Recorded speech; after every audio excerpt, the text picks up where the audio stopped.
Musinze mugulumise muddize ekitiibwa n'ettendo oyo omuwonya waffe maanyi gaffe yaliwo abeera bumu kyo leero n'emirembe gyonna.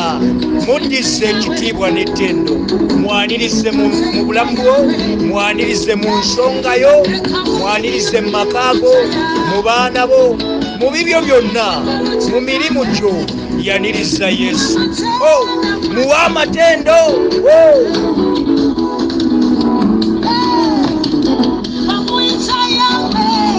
Yahweh,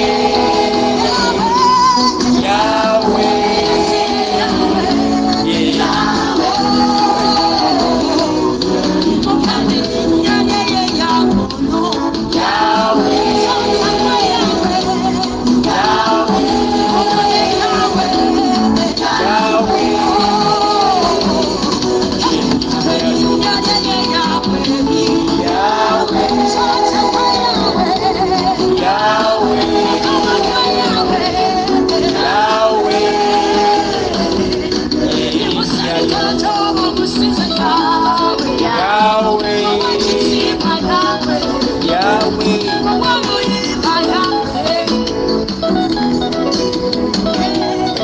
mugulumise muwane musuute mutukuvu era butukuvu ly'erinnya lye, ye muwonya w'endwadde.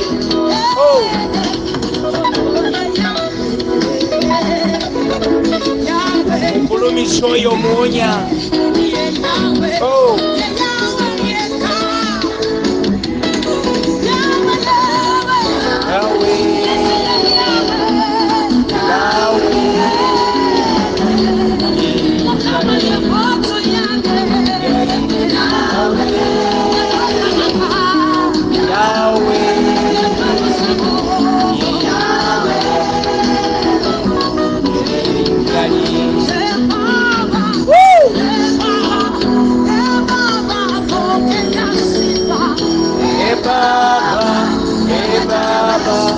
Baba, pokea sifa.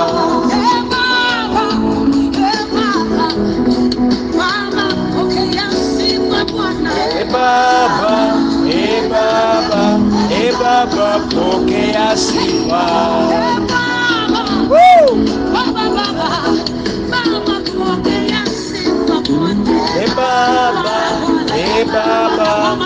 Baba, pokea sifa.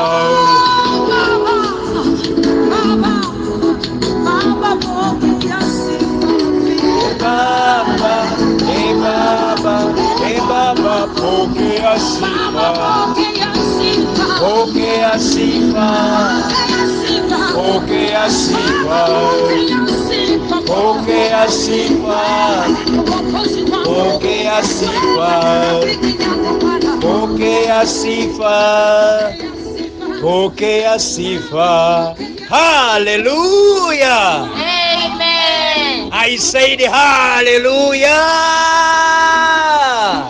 Amen. Amina, amina. Munzikirize nga bulijjo nsooke mbatuuseeko ekiramuso ekinene era ekizito ekijjudde omukwano gwa Yesu, ekijjudde okwagala kwa Katonda, ekijjudde amafuta n'amaanyi ag'Omwoyo Omutukuvu okusumulula, okuwonya, okukutula enjegere mu linnya erisinga amannya gonna erya Mukama waffe Yesu Kristo, nga mbabuuzaako era nga mbalamusaako nga mbagamba nti Mukama waffe Yesu Kristo Omunazaalesi yeebazibwe, yeebazibwe oyo magezi gaffe, yeebazibwe oyo butuukirivu bwaffe, yeebazibwe oyo addamu okusaba kwaffe, yeebazibwe oyo Katonda omwesigwa, Katonda atalimba, nannyini buyinza, nannyini maanyi, oyo alabirira ekigambo kye n'ebisuubizo bye byonna n'abituukiriza gye tuli ffenna abamulindirira, abamusuubira, abamwesiga, abamukkiriza. Yeebazibwe nnyo omusumba w'ekkanisa, yeebazibwe nnyo omulyango gw'eggulu, kubanga Mukama waffe Yesu Kristo ye yennyini ly'ekkubo ate era n'amazima n'obulamu. Yeebazibwe oyo Katonda w'abajjajjaffe Ibulayimu, Isaaka ne Yakobo. Yeebazibwe oyo Jehova Shalom, mirembe gyaffe. Yeebazibwe Jehova Jaira, bugagga bwaffe, bugabirizi bwaffe, y'alimu byonna bye twetaaga, era bwe tumusaba okuyita mu linnya lye Mukama waffe Yesu Kristo ng'agabirira era ng'asisinkana okwetaaga kwaffe kwonna ng'obugagga bwe bwe buli mu kitiibwa mu linnya lye Mukama waffe Yesu Kristo. Yeebazibwe oyo Jehova Rafa, omuwonya w'endwadde zaffe zonna. Ebikolo byonna eby'eddagala biri mu ye eriwonya endwadde zonna ezitutulugunya, ezituyigganya, emiggo egyamukubwa Mukama waffe Yesu Kristo gye gituwonya. Yeebazibwe nnyo Jehova Nisi, bendera yaffe ey'obutuukirivu, awabbaana ye Jehova Nisi. Yeebazibwe Jehova Shama, yeebazibwe Elohim, El Shaddai, Adonai, nannyini maanyi, nannyini buyinza, nannyini kitiibwa, nantameggwa, omuyinza w'ebintu byonna.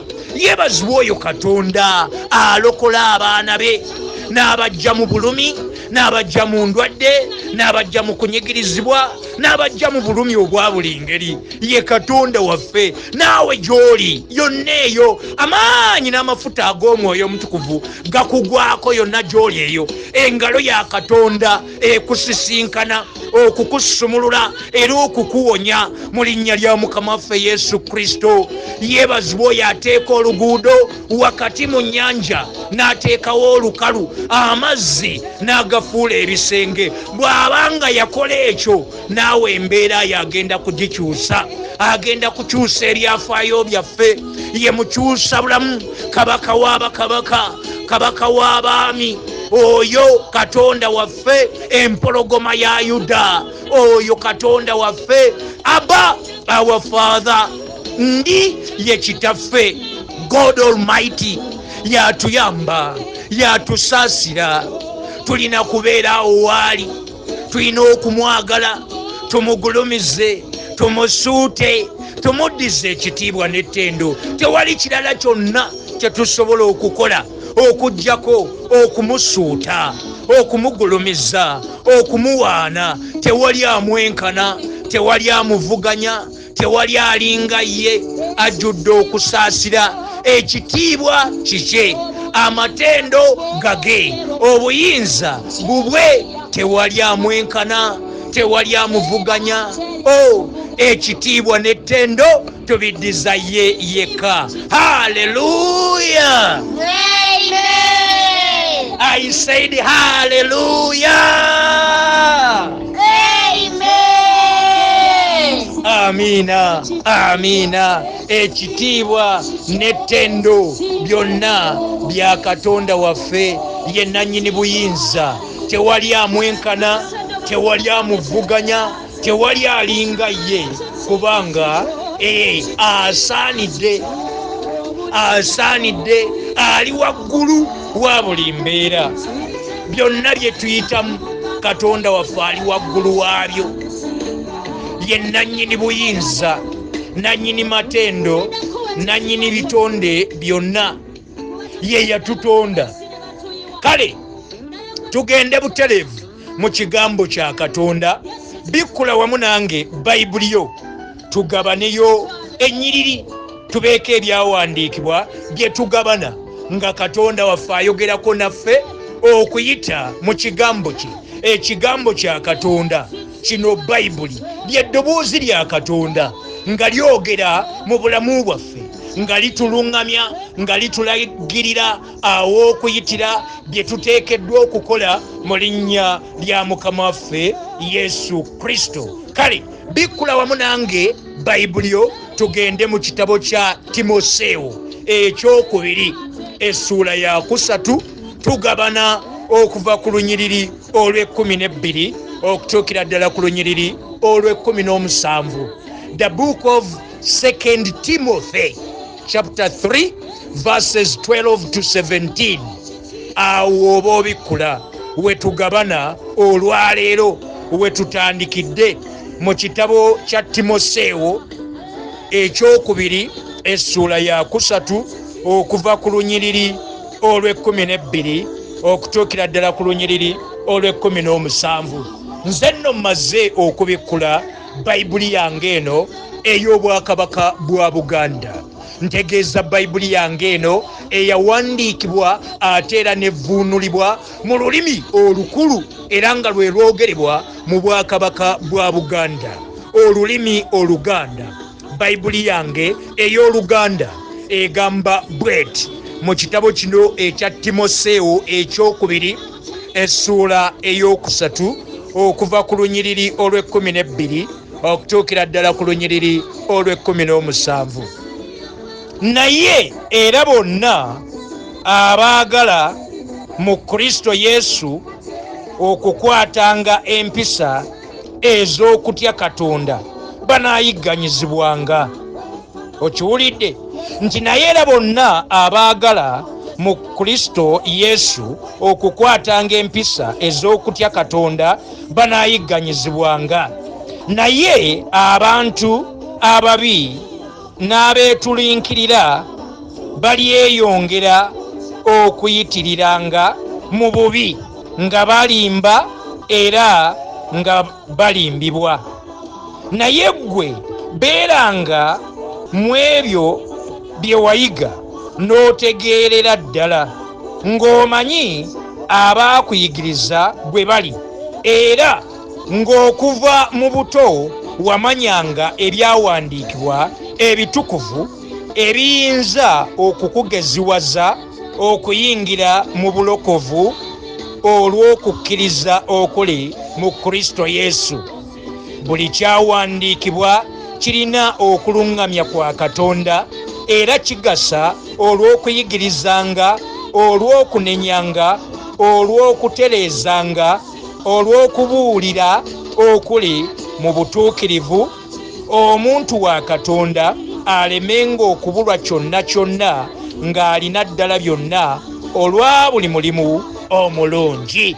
Haleluya, amen. Tugabana okuva mu kitabo kino ekya Timoseewo ekyokubiri essuula ey'okusatu nga tugabana okuva ku lunyiriri olw'e12 okutuukira ddala ku lunyiriri olw'e17, nga Katonda waffe ayogerako naffe mu bulamu bwaffe olwaleero. Bayibuli egambye olunyiriri olw'e12, naye era bonna abaagala mu Kristo Yesu okukwatanga empisa ez'okutya Katonda banaayigganyizibwanga. Bw'osanga okusoomoozebwa, okuyigganyizibwa nga wakkiriza Yesu, ekyo gye kiri. tuyitako mu kugezesebwa, mu kuyigganyizibwa, nga tulangibwa okukkiriza Mukama waffe Yesu Kristo. Nga ne Sitaani ekimukozesa ekyo ayagala naffe tunafuwe, twegaane Katonda, tumuveeko, tuleme okukkiriza, tuleme okutambulira mu kukkiriza ng'ayagala okutusuuza kye twakkiriza. Bayibuli etugambye naye era bonna abaagala mu Kristo Yesu okukwatanga empisa ez'okutya Katonda banaayigganyizibwanga.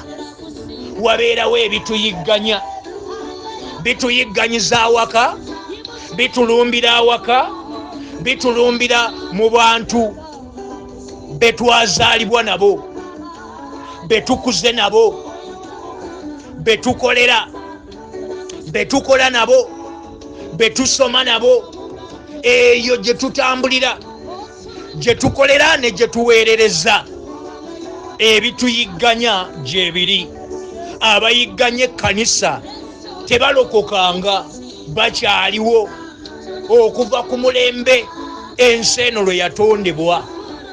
Ebiyigganya ekkanisa ebirumba abakkiriza bingi, naye Bayibuli esigala ng'etugamba nti ebibonoobono by'omutuukirivu bye bingi, naye Mukama amulokola mu byonna. Byonna ebituyigganya nga tulemedde mu Katonda, nga tulemedde ku Yesu, Mukama agenda kubitulokolamu byonna.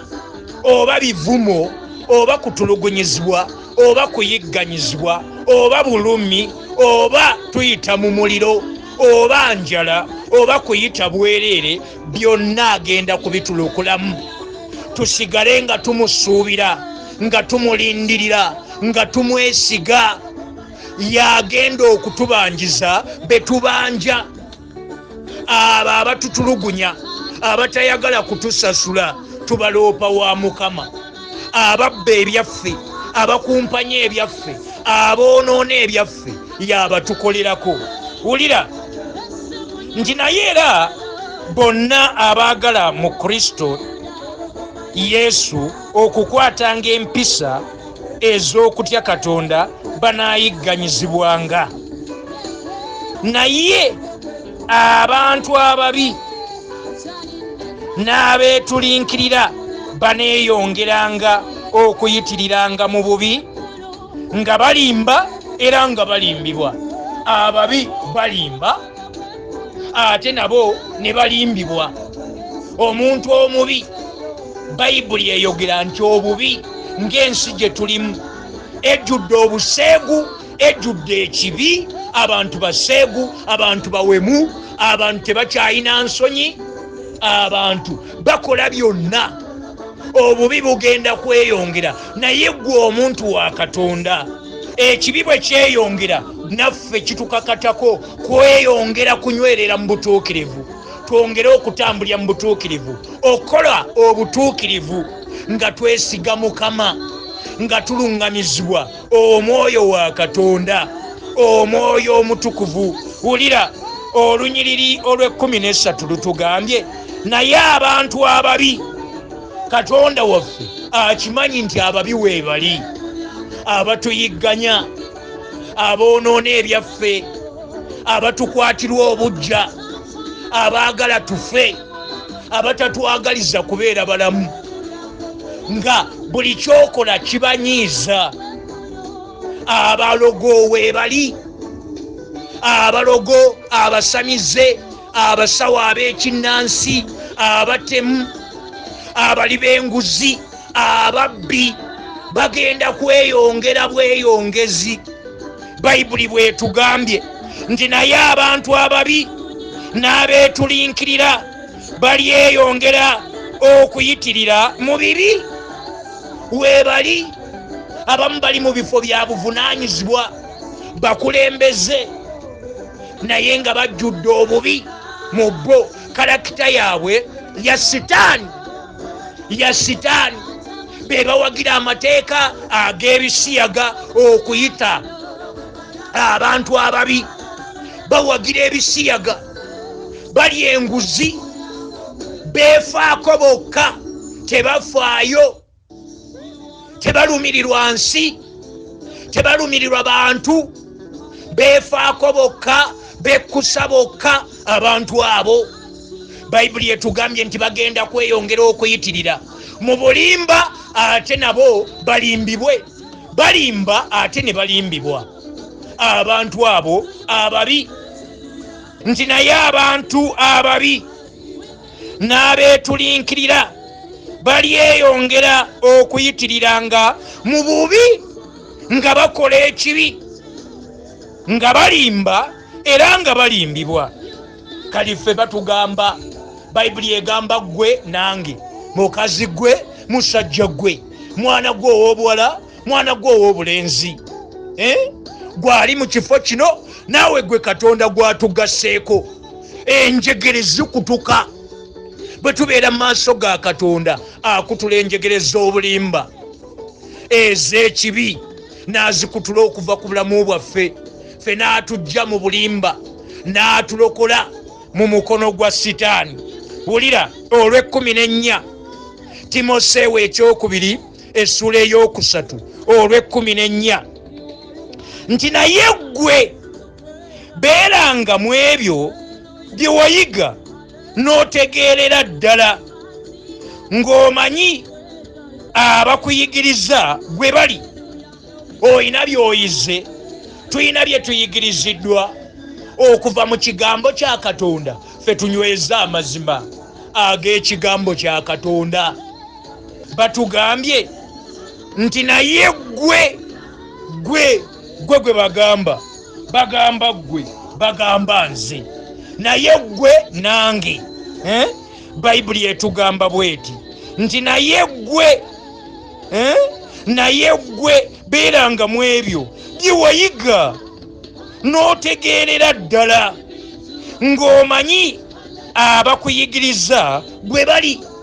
Abayigiriza batica abasomesa ab'ekigambo abo bamenta baffe tulina okubayigirako tutambule ng'ekigambo kya Katonda bwe kiri. Omusomesa waffe asinga abasomesa bonna ye Mwoyo Omutukuvu, ye Mukama waffe Yesu Kristo. Byatuyigiriza byonna ayagala tubiremereko tubinyweze tubitambuliremu mu linnya lya Mukama waffe Yesu Kristo.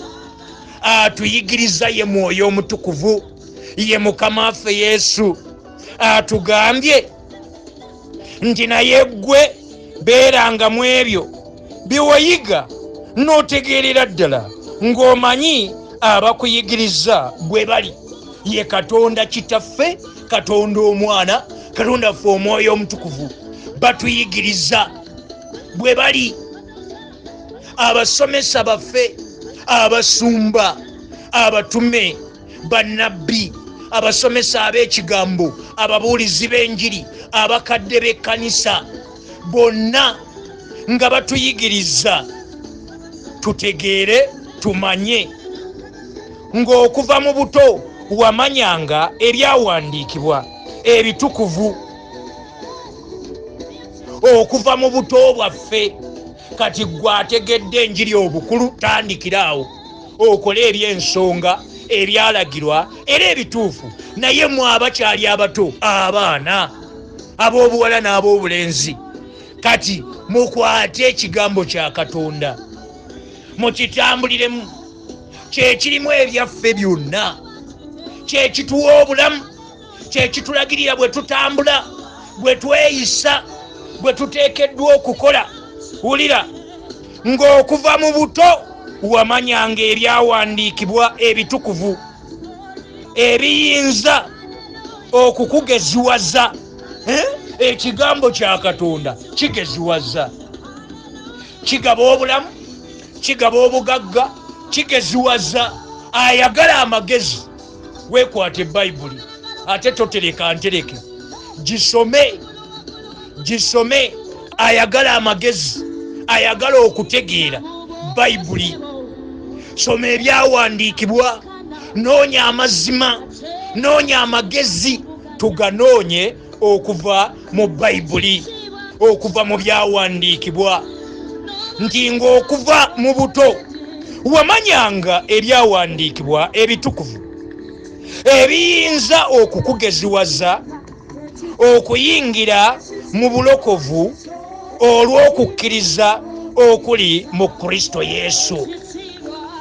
Ekigambo kya Katonda kye kitunyweza mu kulokoka mu bulokozi obuli mu Mukama waffe Yesu Kristo. Ekigambo kya Katonda ye Mukama waffe Yesu Kristo ng'ayogera gye tuli.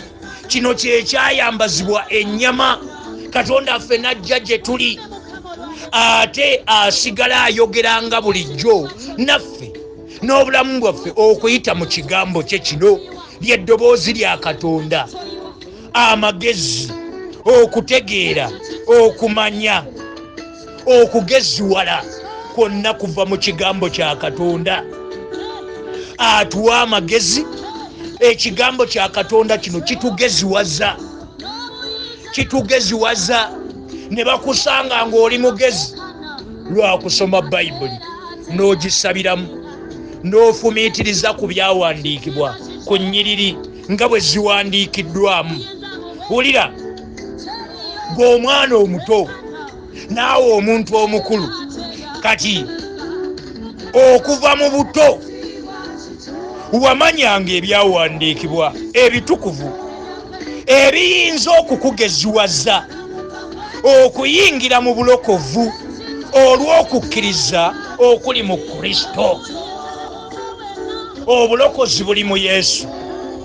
Ekituyingiza mu kukkiriza ne tunywereramu ky'ekigambo kino, ekigambo kya Katonda. Tukyekwate. Buli mbeera yonna gye tuyitamu, buli kintu kye twetaaga kirina olunyiriri muno mu Bayibuli, kirina ekyawandiikibwa.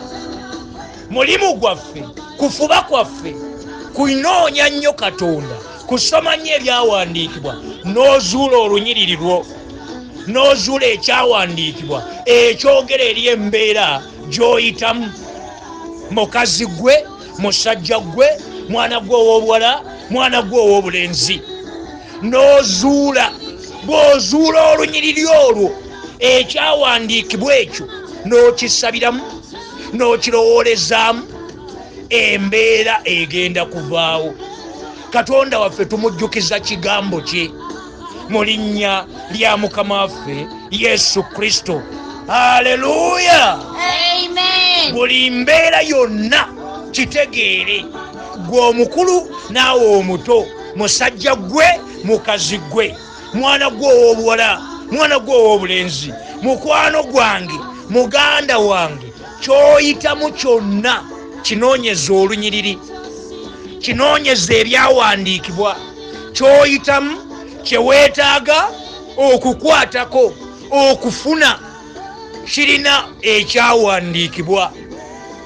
Bw'ozuula olunyiriri olwo n'olujja mu mpapula, n'oluteeka mu mutima gwo, n'olusabiramu, Katonda waffe tumujjukiza kigambo kye n'omugamba, Mukama gwe wagamba kyawandiikibwa, nze mpita wano, ekigambo kyo kiŋŋambye bwe kiti, kyogera bwe kiti, mu mbeera eno gye mpitamu waŋŋamba bw'oti nti onninako ebirowoozo ebirungi, onninako pulaani ennungi. Kyawandiikibwa Yeremiya 29:11, onninako ebirowoozo ebirungi. Mukama, pulaani yo, ebirowoozo byo by'oba otuukiriza mu mbeera eno gye mpitamu, kyawandiikibwa nti abaana baffe baliyigirizibwa gwe Mukama, n'emirembe gy'abaana baffe giriba mingi. Isaaya 5:13, n'omugamba Mukama, n'omugamba nti kyawandiikibwa nti mu butuukirivu mwe ndiyima okunywezebwa, era ye Isaaya 5:14, nga Mukama omugamba nyweza, ntambulye mu butuukirivu, nkooye ekibi, njagala kutambulya mu butuukirivu ng'akunyweza. Abakulumba byonna ebikulumba ebikugolokokerako, nga Mukama bagamba kyawandiikibwa Isaaya 5:17 tewaabe kyakulwanyisa kye baliweesa okulwanagana nange ekiriraba omukisa. Waliwo abannwanyisa, waliwo ebibadde bigolokose, waliwo olulimi olubadde lugolokose nga Mukama omugamba nyiriri, omugamba kigambo kye ky'omujjukiza ky'osabiramu n'okimugamba n'alyoka akyusa embeera. Mukazi gwe, musajja gwe, mwana gwe ow'obuwala, mwana gwe ow'obulenzi, buli kyawandiikibwa kyonna ky'oyimiriramu okusaba kijjudde amaanyi agasumulula era agawonya. Wulira Timoseewo ekyokubiri kye tulimu okuva ku lunyiriri olw'12 paka ku lw'17 katutuuse ku lunyiriri olw'16 lugamba buli kyawandiikibwa kirina okuluŋŋamya kwa Katonda. Buli kyawandiikibwa kyolaba, buli lunyiriri lwolaba mu Bayibuli lwateekebwamu olw'ekigendererwa. Buli kyawandiikibwa gwe kijjeeyo ng'essasi lyo okuba omulabe. Eri mu nsi bambala mundu ne beesiba ebyambe ne bakwata emiggo, kati ffe ebyokulwanyisa byaffe ennyiriri ze tusowolayo ne tukuba omulabe ne tusumulula omuliro. Katonda waffe ye muliro ogwokya, ye muliro ogwokya, n'ayokya dayimooni, n'ayokya emizimu, n'ayokya eddogo, n'ayokya obwavu, n'ayokya endwadde. Ye muliro ogwokya. N'oyimirira n'omugamba Mukama ye gwe muliro ogwokya. Ekigambo kyo bwe kyogera nti ye gwe omuliro ogwokya, ye muliro ogwokya. Hebrews ekigambo kya Katonda kyogera kitya? Katululaba olwo. Abebulaniya 12 olw'29 lugamba lutya nti kubanga Katonda waffe gwe muliro ogwokya. Katonda waffe gwe muliro ogwokya. Hebrews 12:29 Abebulaniya 12:29 nga Mukama omugamba bino ebinnumba byokye gwe muliro ogwokya. Ekigambo kyo bwe kiŋŋamba mu Bebulaniya 12:29 tikubanga Mukama Katonda waffe gwe muliro ogwokya. Bino ebingolokokeddeko Mukama byokye ng'omuliro gwa Katonda gwokya endwadde, gwokya emisambwa, gwokya amajinni, gwokya ebyo ebikujjira ng'abasajja agajinni, agadayimooni, agasambwa ge baakufumbiza, ge baakuwongamu nga Mukama omugamba Mukama Katonda wange gwe muliro ogwokya. Nze nkuwadde obulamu bwange, yokya byonna ebibadde binkozesa, ebibadde binneebakako, ebibadde binjigira mu galoota agabi ag'entiisa, ebyagala okunziza emabega, byokye ng'omuliro gwa Katonda ogw'Omwoyo Omutukuvu nga gubyokya. Amajini nga gookebwa, endwadde nga zookebwa, emisambwa nga gyokebwa, lubaale ng'ayokebwa, amayembe nga gookebwa, ebiteega nga byokebwa mu linnya lya Yesu omwana wa Katonda omulamu. Wulira, buli kyawandiikibwa. Timoseewo ekyokubiri essula ya 3 okuva ku lw'12 paka ku lw'17 nga kati tuli ku lw'16. Buli ekyawandiikibwa kirina okuluŋŋamya kwa Katonda era kigasa olw'okuyigirizanga, olw'okunenyanga, olw'okutereezanga, olw'okubuulira okuli mu butuukirivu. Okiwulidde?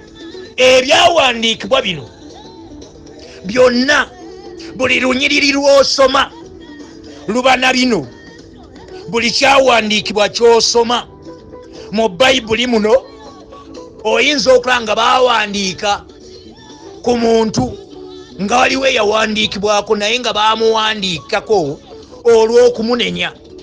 Obeereko ky'omuyigirako, tubeereko kye tuyiga.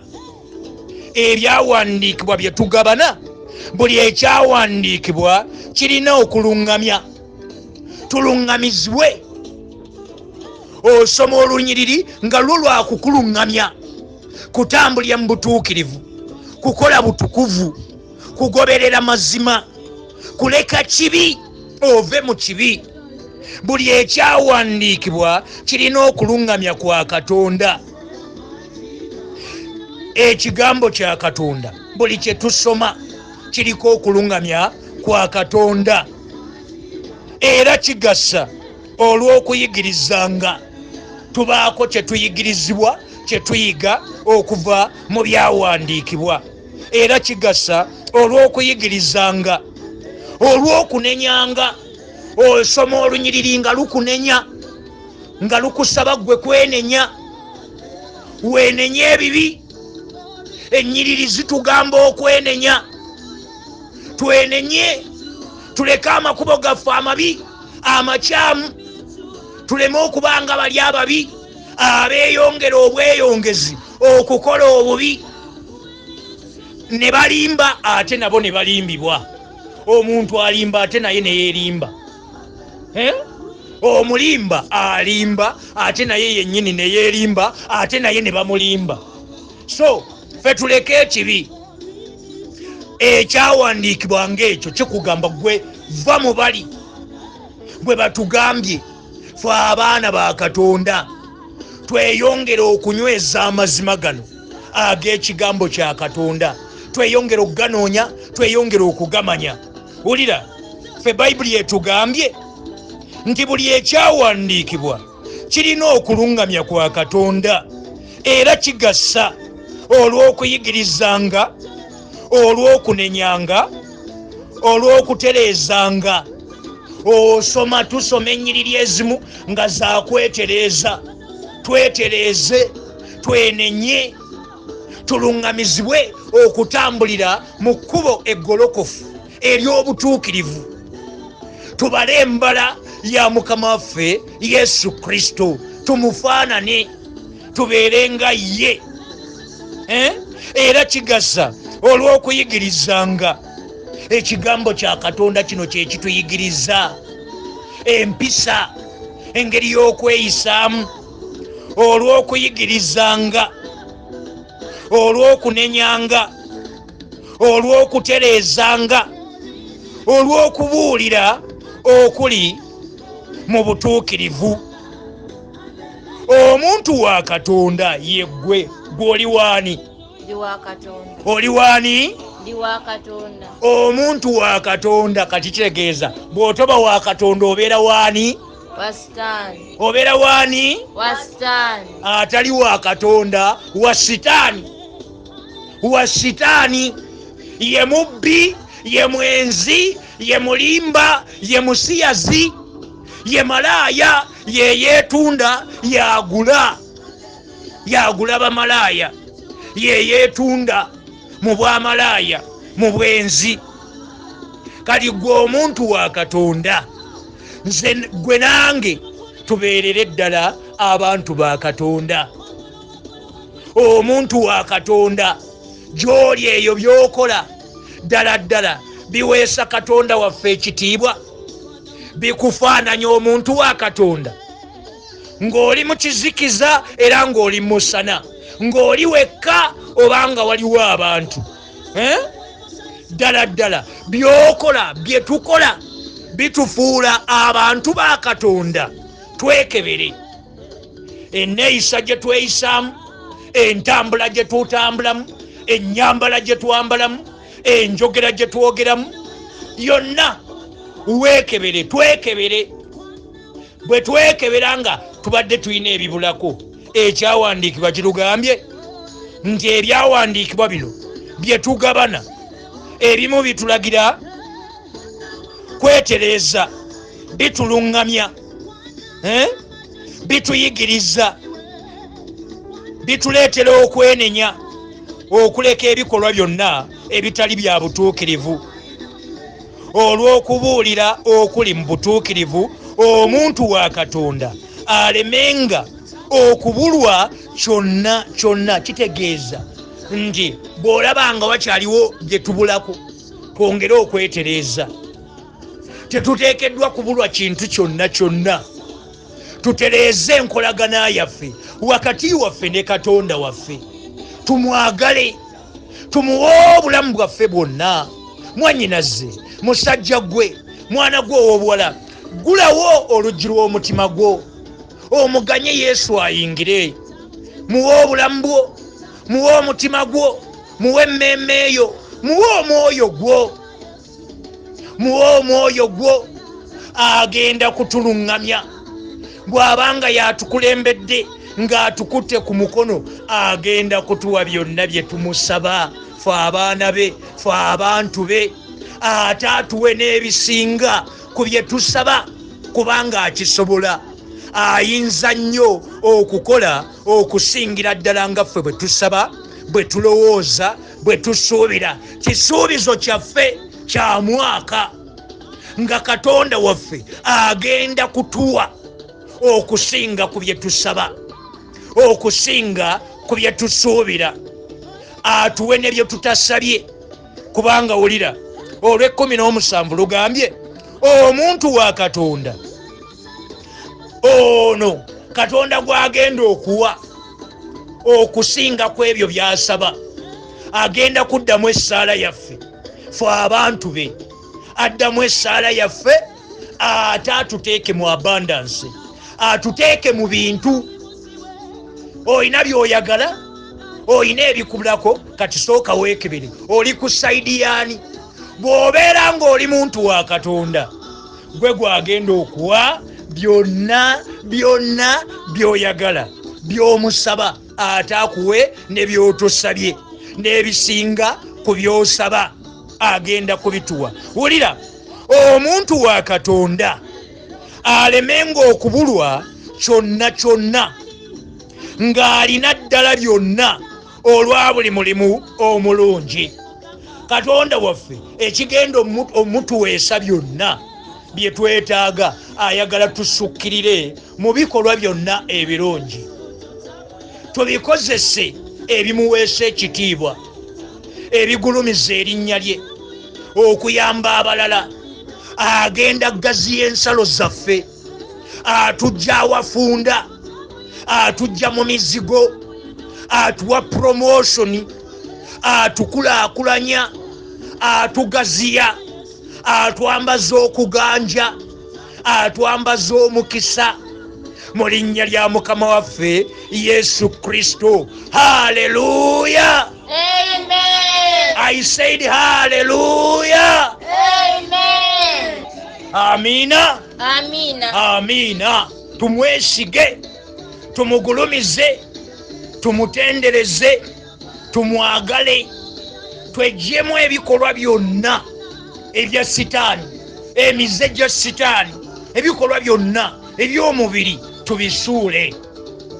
Twesige Mukama, twagale ekigambo kye, bye tuyigiriziddwa okuva mu buto bwaffe tubinyweze, tubitambuliremu, tukole okwagala kwa Katonda, tutambulye mu butuukirivu, tufaanane Mukama waffe Yesu Kristo Omunnazaaleesi, nga tutambulira mu mbala ye mu linnya lya Mukama waffe Yesu Kristo.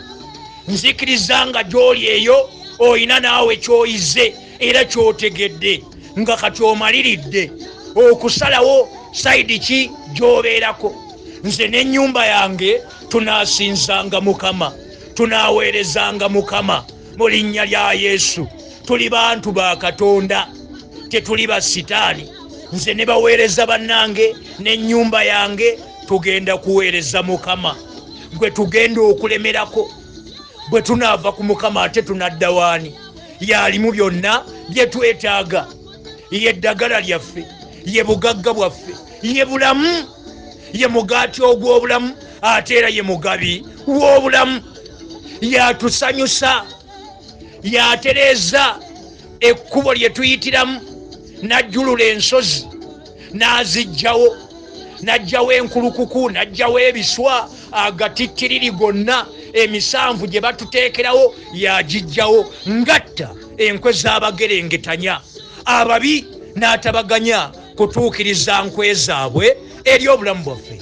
Kale wanika emikono gyo mu bbanga obeereko essaala gy'osaba, yogera ne Mukama, yogera ne Yesu, baako ennyiriri z'oyimiriramu oba olunyiriri lw'oyimiriramu, omujjukize ekigambo kye, omugambe Mukama, nange ndi mu maaso go, nzize okunnyamba, gwe buyambi bwange, gwe ddagala lyange, gwe essanyu lyange, ye gwe bba w'abannamwandu, taata w'abamulekwa, ye gwe ayamba abatalina ayamba. Musabe, muyite mwannyinaze, muyite musajja gwe, mwana gwe ow'obuwala, mwana gwe ow'obulenzi, gwali mu kifo kino, naawe gwe Katonda gwatugaseeko, yonna gy'oli eyo, saba saba saba saba, yita Yesu, muyite yonna gy'oli eyo, mutegeeze ensonga yo, baako essaala eyo gy'osaba, olinayo eddakiika, Mukama omugambe ensonga yo, bwe kiba kikwetaagisa kugwako mu maaso ga Mukama, kwenenya, wenenye ebikolwa byonna ebitali bya butuukirivu,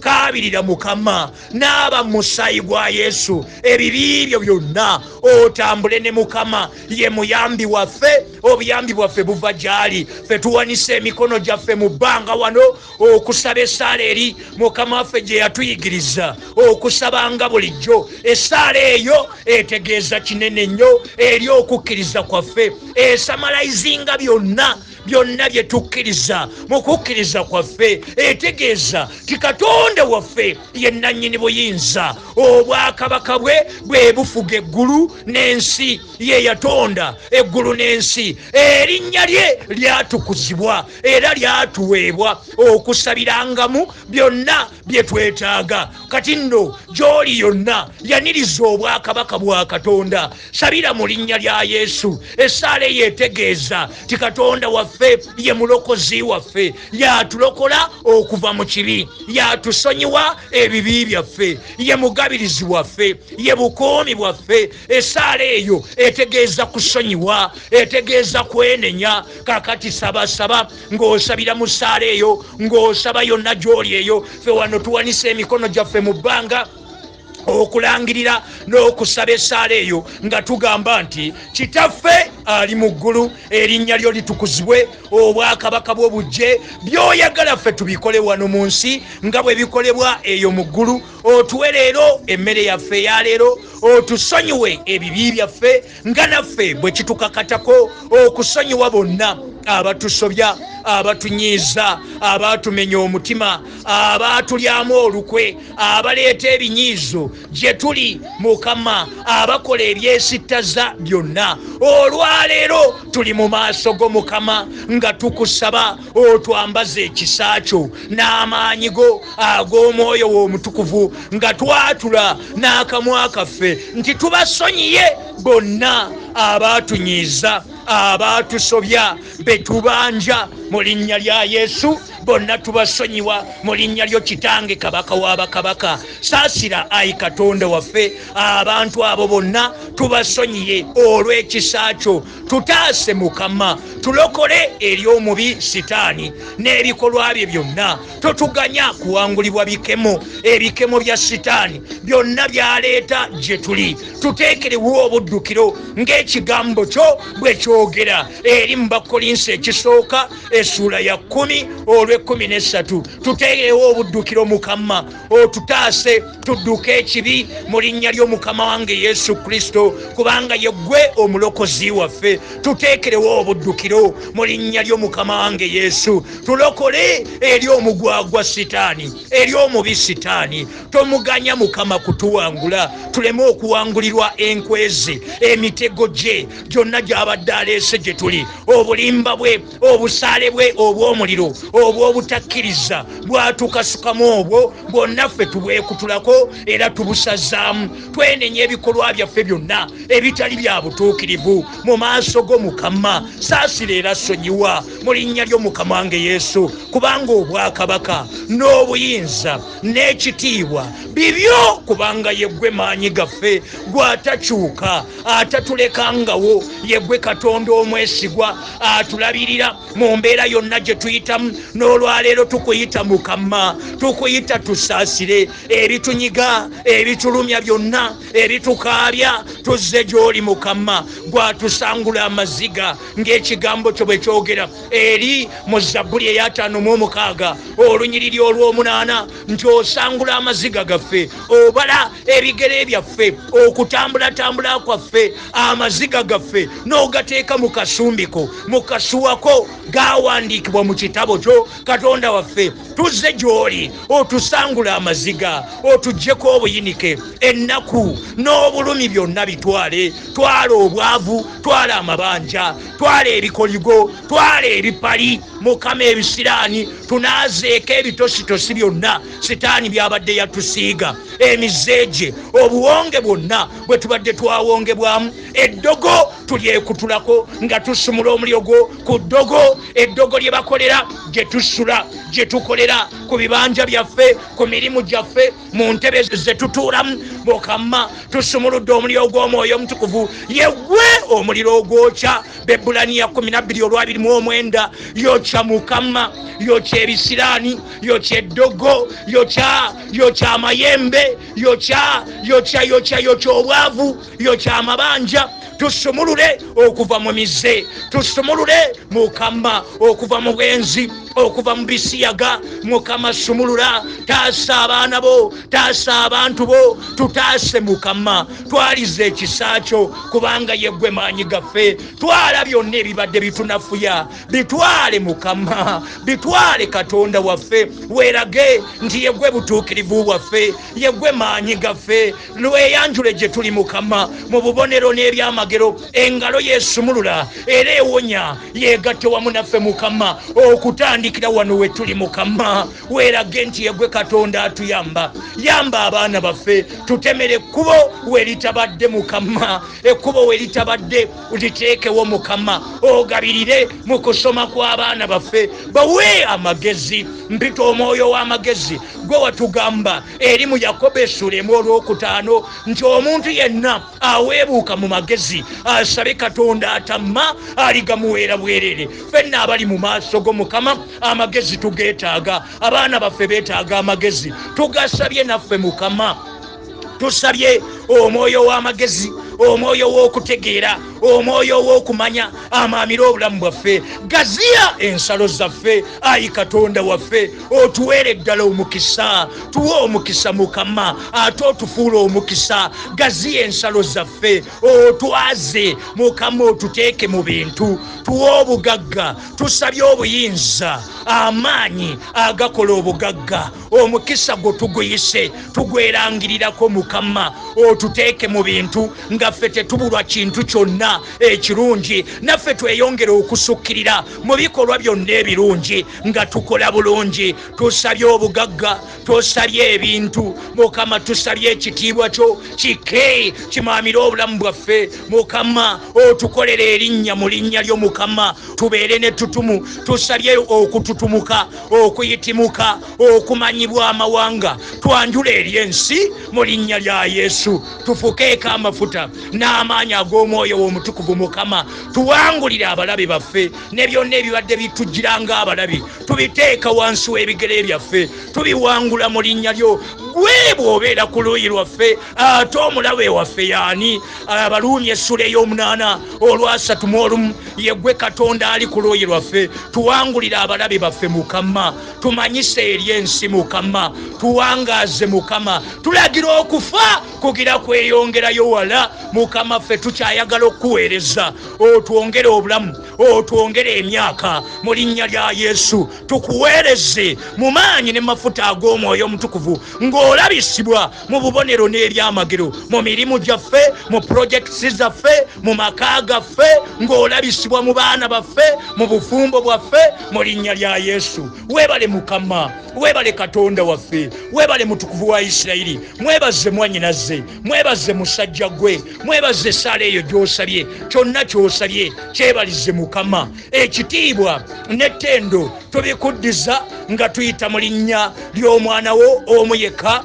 Mukama waffe Yesu Kristo, ffenna ne tugamba nti ekisa kya Mukama waffe Yesu Kristo n'okwagalako ayi Katonda waffe n'okussa ekimu okw'omwoyo omutukuvu bibeere naffe ffenna n'eri abooluganda bonna emirembe n'emirembe, emirembe egitaggwaawo.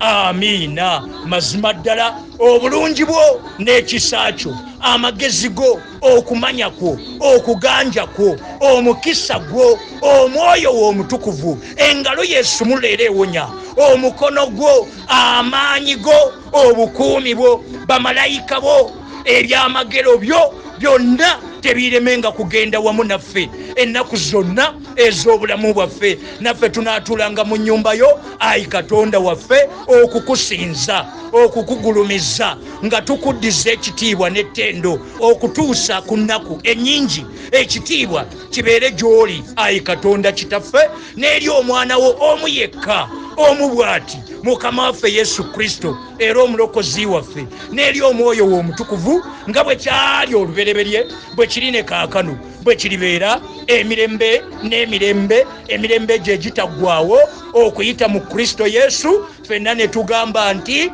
amiina.